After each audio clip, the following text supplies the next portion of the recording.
to another YouTube video review. Today I'm going to be reviewing The Dark Knight Strikes Again by Frank Miller and sequel to Dark Knight Returns. And yeah, so I borrowed this from my dad, and my dad actually has the single issues. He actually doesn't even have the trade, it's single issues. So, like, issue 1, issue 2, and issue 3. So yeah, see, these are actually like really rare. I'm pretty sure you can't even get the trades, the single issues anymore. These things are like probably really rare, but probably nobody want. But even if it was on sale, probably nobody would want them because this is just, nobody likes the storyline. So anyway, so I've heard absolutely nothing good about the storyline. I've heard bad things. People say it's terrible, the art's ugly, the story doesn't make any sense, and that is all true. It is like that. Why am I reading this? Well, it's sort of that, and the answer to that is that that Dark Knight Master Race got announced, and that's the third book and the closing chapter of this trilogy. So I needed to read this, just so I'm up to date. And okay, so let's get into the review. So so first off, the art is ugly. If you've heard anything about how bad the art is very bad. Frank Miller's artwork is usually like really awesome and everything. I don't know what was going on with this current book, but yeah, this is not a very good interpretation of Frank Miller's art. And if you have read this and not any of other Frank Miller's stuff, I really hope that doesn't turn you off, because I have read some of his other stuff with his artwork, like Dark Knight, Wolverine, and all that, and his artwork actually is pretty good. It's just, this one was just a bit, I don't know, just a bit weird. But anyway, and then in terms of story, so to break it down, the basic story of this is that it takes place 3 years after Dark Knight Returns, and the government, as Lex Luthor and Brainiac are basically running the government right now. Well, like in disguise, they have these politicians and stuff, but they're busy controlling everything.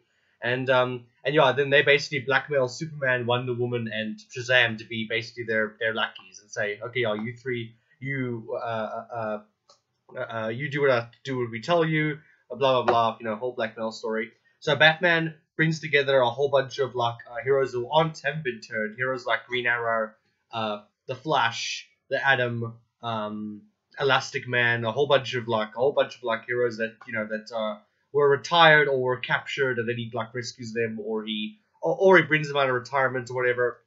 And yeah, so the thing is with the storyline, it wasn't a bad story, honestly. Well, the thing is, most of the story it was fine. It was an okay story. I didn't have really any problem with it, and this book did really have some really good moments in it, like when Batman fights Superman again.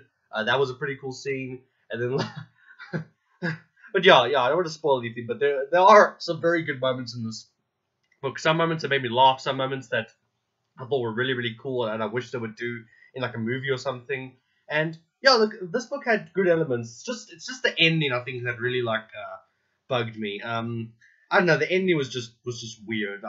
I do not understand the ending. I didn't like what they did with the ending. And yeah, that was I think Frank Miller had an idea what he was going to do with that ending, and it's just one of those ideas that just don't pan out. Because some ideas work and some ideas just pan out. This idea, I feel, just panned out. I don't want to spoil the ending, but if you've read this book, then you know what I'm talking about with the ending and with I don't know.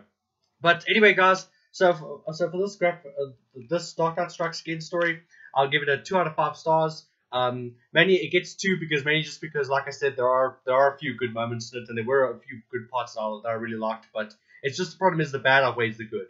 And then in terms of reading this storyline, I think if you haven't read this storyline already and you've read Dark Knight Returns, if you're not planning on reading, getting the Dark Knight, the Master Race when it comes out, then don't read this. If you are planning on getting it and you haven't read this, then that's the only reason why you should read it. That's the only reason why I read it, is because I needed to be up to date. But anyway, yeah, that's my review, 2 out of 5 stars. And yeah, but anyway, thanks so much for the video, guys. Please like, subscribe, share, and comment. And yeah, if you want to bash this current book in the comments, or you want to tell me that I'm wrong, whatever, just let down in the comments and we can discuss it. And yeah, thanks, guys.